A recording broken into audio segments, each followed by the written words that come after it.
নমস্কার বন্ধুরা, অজানার পথের নতুন পর্বে আপনাদের সকলকে স্বাগত জানাই। ফাল্গুন মাস হিন্দুদের জন্য অত্যন্ত পবিত্র এবং পুণ্যদায়ী মাস হিসেবে বিবেচিত হয়। এই মাসের অমাবস্যা বিশেষ গুরুত্বপূর্ণ। এই মাসের অমাবস্যাকে তাই ফাল্গুন অমাবস্যা বা ফাল্গুনী অমাবস্যা বলে। এই বছর এই অমাবস্যার দিনেই ঘটতে চলেছে বছরের প্রথম সূর্যগ্রহণ। এই বিশেষ তিথিতে তাই নির্দিষ্ট কিছু কাজ করলে জীবনে সুখ ও সমৃদ্ধি আসবে, এমনকি কেটে যাবে পিতৃদোষও। চলতি বছরে অর্থাৎ 2026 সালে এই ফাল্গুন অমাবস্যা পালিত হতে চলেছে আগামী 17ই ফেব্রুয়ারি। 16ই ফেব্রুয়ারি বিকেল 5টা বেজে 34 মিনিটে লাগছে অমাবস্যা তিথি, ছাড়বে পরদিন 17ই ফেব্রুয়ারি বিকেল 5:30টায়। এই তিথিতে কি কি কাজ করণীয় এবং পিতৃদোষ কাটানোর উপায় কি, চলুন জেনে নিন।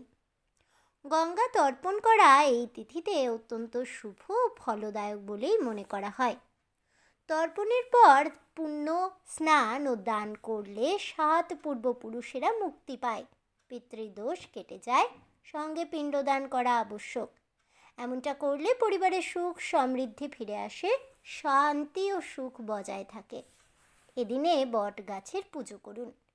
ব্রহ্মা বিষ্ণু মহেশ্বরের পাশাপাশি বট গাছে পূর্বপুরুষেরা অবস্থান করেন বলেই মনে করা হয়, তাই এই দিনে এই গাছে জল অর্পণ করা জরুরি। ঘিয়ের প্রদীপ প্রজ্বলন করুন, এতে পূর্বপুরুষেরা খুশি হন, পরিবারে সুখ ও সৌভাগ্য বজায় থাকে। এদিনে গো সেবা করুন, গরুদেরকে যথাসাধ্য খেতে দিন, এতে পরিবারে হারানো সুখ শান্তি ফিরে আসবে। কেবলমাত্র গরু নয়, অন্যান্য পশু পাখিদেরও খাবার খাওয়ান। দই দিয়ে ভাত মেখে কাকদের খাওয়ানো এই দিনে শুভ বলেই মনে করা হয়। টাকা পয়সা, পোশাক, খাবার দাবার ইত্যাদি গরিব ও দুস্থ মানুষদের দান করুন।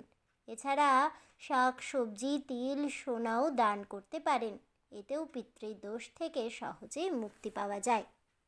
ফাল্গুন অমাবস্যার দিনটিকে পিতৃস্মরণ, দান পুণ্য ও আধ্যাত্মিক সাধনার জন্য বিশেষ ও শুভ বলেই মনে করা হয়।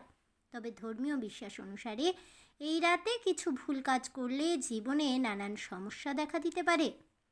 ধর্মীয় ধারণা অনুযায়ী অমাবস্যার রাতে পরিবেশে নেতিবাচক শক্তির প্রভাব তুলনামূলক বেশি থাকে, তাই এই সময় সংযমী জীবনযাপন করা জরুরি। ধর্ম বিশেষজ্ঞরা বলছেন, বিশেষ করে রাত্রিকালে বিশেষ কিছু কাজ একেবারেই এড়িয়ে চলা প্রয়োজন। অমাবস্যার রাতে তামসিক খাবার খাওয়া একেবারেই উচিত নয়। মাংস, মদ, পেঁয়াজ, রসুন বা অতিরিক্ত তেল ঝাল খাবার মানসিক অস্থিরতা বাড়িয়ে তোলে, ঘরের সুখ শান্তি নষ্ট করতে পারে বলেও বিশ্বাস করা হয়। তাই এদিনে হালকা ও সাত্ত্বিক খাবার খাওয়ার পরামর্শ দিচ্ছেন জ্যোতিষ বিশেষজ্ঞরা। এছাড়াও রাতে অকারণে বাইরে বের হওয়া বা শুনশান জায়গায় যাওয়া এড়িয়ে চলা উচিত। ধর্মীয় ধারণা অনুযায়ী এই রাতে নির্জন ও অচেনা জায়গায় গেলে নেতিবাচক শক্তির প্রভাব বাড়তে পারে। নিরাপত্তার দিক থেকেও এই সতর্কতা গুরুত্বপূর্ণ। ঝগড়া বিবাদ থেকে দূরে থাকা জরুরি।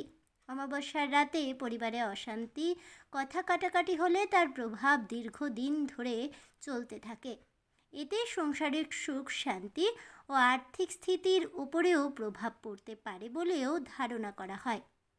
বিশেষজ্ঞরা আরও বলছেন, এই রাতে দেরি করে জেগে থাকা ঠিক নয়, এতে মানসিক চাপ, ভয় ও অস্থিরতা বাড়ে, তাই সময় মতো ঘুমিয়ে পড়াই শ্রেয়।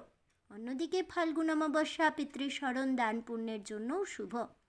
অনেকেই এদিনে পিতৃতর্পণ করেন, দরিদ্র মানুষদের খাবার বা প্রয়োজনীয় জিনিসপত্র দান করেন।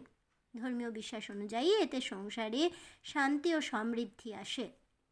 কথিত আছে, ফাল্গুন অমাবস্যার রাতে শান্ত মন, সংযমী আচরণ ও ভালো কাজের দিকে মনোযোগ দেওয়া জরুরি।